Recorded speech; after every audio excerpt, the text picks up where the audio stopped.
আসসালামু আলাইকুম everyone, welcome back to my channel parts of my life. আপনারা সবাই কেমন আছেন? আশা করতেছি আল্লাহর রহমতে সবাই ভালো আছেন। যে যেখান থেকে আমার ভিডিও দেখছেন আপনাদের সবাইকে অসংখ্য অসংখ্য ধন্যবাদ জানাচ্ছি আমার ভিডিওটা দেখার জন্য। সো আমি চলে এসেছি আজকে একটা রসমালাই রেসিপি নিয়ে আপনাদের মাঝে, একটা মিষ্টি রেসিপি। কারণ আমার জানা মতো অনেকেই কিন্তু রসমালাই অনেকটা পছন্দ করে, আর এটা আমারও অনেক অনেক পছন্দ। তো চলুন শুরু করা যাক, আর আশা করতেছি পুরো ভিডিও জুড়ে আমার সাথেই থাকবেন। তো এখানে আমি নিয়ে নিয়েছি ছানা। আমি কিভাবে পারফেক্টলি ছানা তৈরি করি সেটার ভিডিও কিন্তু আমার চ্যানেলে দেওয়া আছে। যদি আপনারা চান আমি ডেসক্রিপশন বক্সে এটা লিঙ্ক দিয়ে দিব, সেখান থেকে আপনারা কিন্তু দেখে আসতে পারেন। তো এটাকে ছানাগুলোকে আমি এখন একটু ভালো করে মেখে নিচ্ছি। আর খুবই আলতো হাতে মাখতে হবে। ছানাগুলোকে কিন্তু বেশি ইয়ে করা যাবে না, বেশি মথা যাবে না। সো খুবই আলতো হাতে আপনাকে এটা ভালো করে মিশিয়ে নিতে হবে, যেন দানা দানা ভাবগুলো চলে যায়। এটা দেখতে পাচ্ছেন আমার ছানাটা কিন্তু ভালো করে মেশানো হয়ে গেছে। এই ছানার মধ্যে কিন্তু আমি আর কোনো কিছু ইউজ করি নাই। সো অরিজিনাল ছানা রাখতে হবে, নয়তো কিন্তু আপনার পারফেক্টলি রসমালাই হবে না। এখন আমি ছানার বলগুলো সিদ্ধ করার জন্য এখানে আমি নিয়ে নিয়েছি চিনি এবং পানি। আমি যেটা দিয়ে চিনি নিয়েছি এর ডাবল কিন্তু পানি ইউজ করেছি। তো আপনারা যতটুকু ইউজ করবেন তার ডাবল পানিটা ইউজ করবেন। এটাকে আমি একদিকে রেখে দিয়েছি, এটা যেন হতে থাকে, আর অন্যদিকে আমি ছানার বলগুলো তৈরি করে নিচ্ছি। আপনারা চাইলে যে কোনো আকৃতির কিন্তু বল তৈরি করে নিতে পারেন, অথবা চাইলে চ্যাপ্টাতে অথবা লম্বাটে আকৃতি দিতে পারেন। তবে আমি মনে করি যে আমরা সবসময় কিন্তু এরকম গোল আকৃতির রসমালাই খেয়ে এসেছি, তো আমার কাছে ভালো লাগে গোল আকৃতিরই, এর জন্য আমি সবসময় গোল আকৃতি তৈরি করি। দেখুন, আমি যখন গোল আকৃতির ছানার বলগুলো তৈরি করছি, এখানে যেন কোনো রকম ফাটল না থাকে। তো এই ক্ষেত্রে আপনারা খেয়াল রাখবেন, হাতে একটু তেল মেখে নেবেন, যেন আপনার ছানার বলগুলো খুবই পারফেক্টলিভাবে হয়, একটুও যেন ফাটল না থাকে। আপনারা দেখতে পাচ্ছেন আমি কিভাবে করে নিচ্ছি। অবশ্য রসমালাইটা অনেকেই তৈরি করতে জানে, তারপর আমি কিভাবে তৈরি করি সেটাই কিন্তু আপনাদের সাথে আজকে শেয়ার করছি।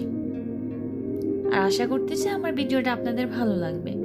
যদি ভালো লেগে থাকে অবশ্যই আমার চ্যানেলটা সাবস্ক্রাইব করবেন, সাবস্ক্রাইব করে আমার সাথেই থাকবেন। আর অলরেডি যারা আমাকে সাবস্ক্রাইব করে আমার পাশে আছে সবাইকে আমি অসংখ্য ধন্যবাদ জানাচ্ছি। সবসময় আমাকে এভাবেই সাপোর্ট করে যাবেন। তো আমার সবগুলো বল তৈরি হয়ে গেছে। এখন আমি চুলাতে দেখতে পাচ্ছেন পানিটা কিন্তু বলক এসে গেছে। এখন আমি একটা একটা করে সবগুলো ছানার বল এই পানিতে দিয়ে দিচ্ছি, কারণ সিদ্ধ করতে হবে। সিদ্ধ করা ছাড়া কিন্তু রসমালাই তৈরি করা যাবে না।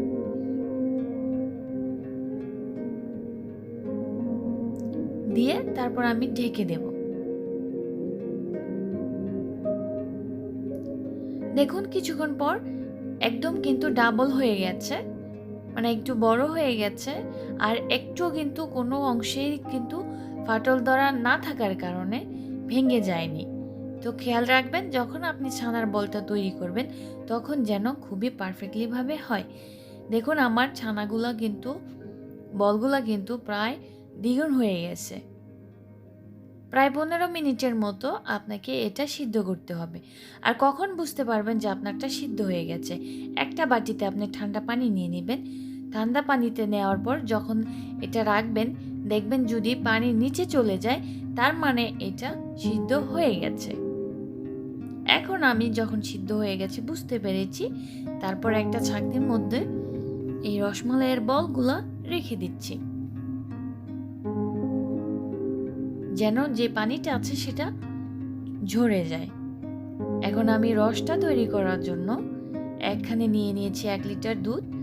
এটা আপনাদের উপর ডিপেন্ড করবে আপনারা কতটুকু ছানা তৈরি করছেন এবং এর জন্য রস কতটুকু রাখতে চান। তো আমি এখানে 1 লিটার দুধ দিয়ে ছানা তৈরি করেছিলাম, আর 1 লিটার দুধ নিয়েছিলাম রসের জন্য। এর মধ্যে আমি দিয়ে দিয়েছি 2-3টা এলাচ। তারপর এটাকে একটু নেড়েচেড়ে অপেক্ষা করব বলক আসা পর্যন্ত।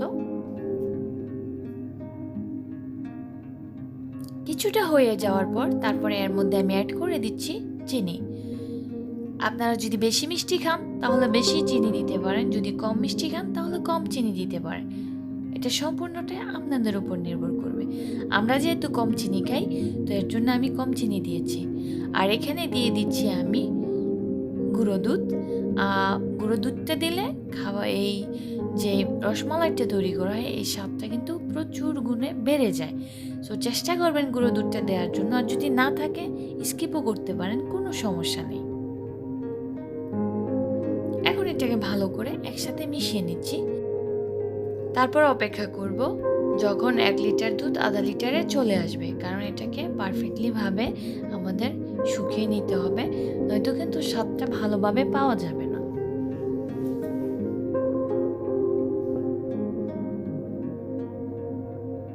আর অন্যদিকে আমি যে ছাঁকনিতে রেখে দিয়েছিলাম ছানাগুলো, তো সেটাকে একটু হালকা চাপ দিয়ে আমি এটার নিচে যে পানি থাকে সেটাকে একটু ঝেড়ে নিচ্ছি। তবে চেষ্টা করবেন হালকা চাপ দেওয়ার জন্য, বেশি চাপ দিবেন না, এতে করে রসমালাইয়ের আকৃতি কিন্তু চেঞ্জ হয়ে যাবে।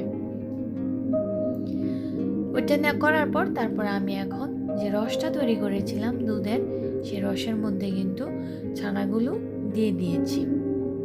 দিয়ে তারপর 3 থেকে 4 মিনিট শুধু এটাকে একসাথে একটু জাল দিয়ে নেব।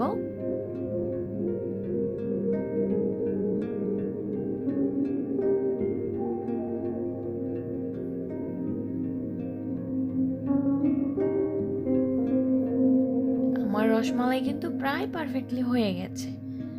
আশা করতেছি আমার ভিডিওটা আপনাদের অনেক ভালো লেগেছে। যদি ভালো লেগে থাকে অবশ্যই কিন্তু আমার চ্যানেলটা সাবস্ক্রাইব করবেন। দেখুন আমার রসমালাইটা কিন্তু খুবই সুন্দর হয়েছে এবং খেতেও কিন্তু অনেক ভালো লাগে। আপনারা কিন্তু অবশ্যই বাসায় ট্রাই করবেন। আর যদি ভালো লাগে আপনাদের ফ্যামিলি এবং ফ্রেন্ডসের সাথে শেয়ার করে দিতে পারেন। তো আজকের মতো বিদায় নিতেছি। সবাই ভালো থাকবেন। আল্লাহ হাফেজ।